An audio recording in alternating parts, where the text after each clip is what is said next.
भालू मियां अक्सर बिलोमड़ी की चालाकियों का शिकार हो जाते थे। आज भी ऐसा ही हुआ। बिलोमड़ी ने सूचना दी कि उधर झोपड़ी में नए सैलानी आए हैं। उनके पास शहद की जार है, तुम्हारे तो मजे हो जाएंगे।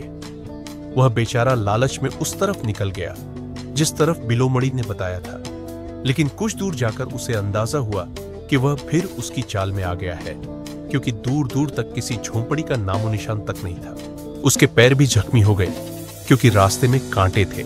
आज उसे बिलोमड़ी पर बहुत गुस्सा आया और उसने इरादा किया कि अब वह उससे जरूर बदला लेगा। शाम को वह अपने दोस्त हाथी के पास गया और सारा माजरा सुनाया। हाथी ने भी मदद करने का वादा किया और मिलकर बिलोमड़ी को सजा देने की योजना बनाई। जंगल में हर रोज किसी न किसी जानवर को बादशाह शेर के हुक्म के मुताबिक ड्यूटी देनी होती थी। वह अपने निर्धारित दिन पहरा देता और अमन चैन कायम रखता। वह दिन आ गया जिस दिन बिलोमड़ी की ड्यूटी थी। योजना के मुताबिक भालू उसके पास गया और कहने लगा, बिलोमड़ी, वजीर उल्लू ने आपको जल्दी बुलाया है, आप हमारे साथ चले। हाथी ने भी यही शब्द दोहराए और बताया कि बादशाह सलामत भी वहीं है। बिलोमड़ी ने कहा, मेरी तो आज ड्यूटी है, मैं कैसे अपनी जगह छोड़कर जाऊं?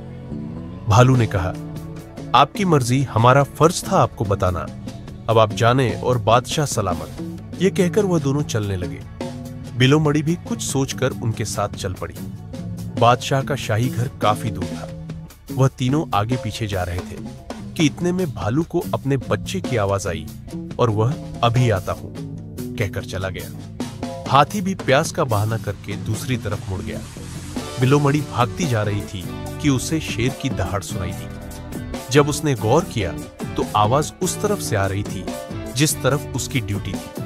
उसे सारी बात समझ में आ गई कि वह बेवकूफ बन चुकी है। अब उसे सजा मिलनी थी। इससे पहले कि कोई उसे बुलाने आता, वह खुद ही बादशाह के सामने पेश हो गई। अब उसकी कोई चालाकी काम नहीं आती थी और न ही उसकी किसी बात का यकीन होता था। बादशाह शेर ने उसकी लापरवाही पर उसे सख्त शब्दों में डांटा और सजा सुनाई कि अब उसे पूरा 1 महीना ड्यूटी देनी होगी। यह सुनकर बिलोमड़ी के होश उड़ गए।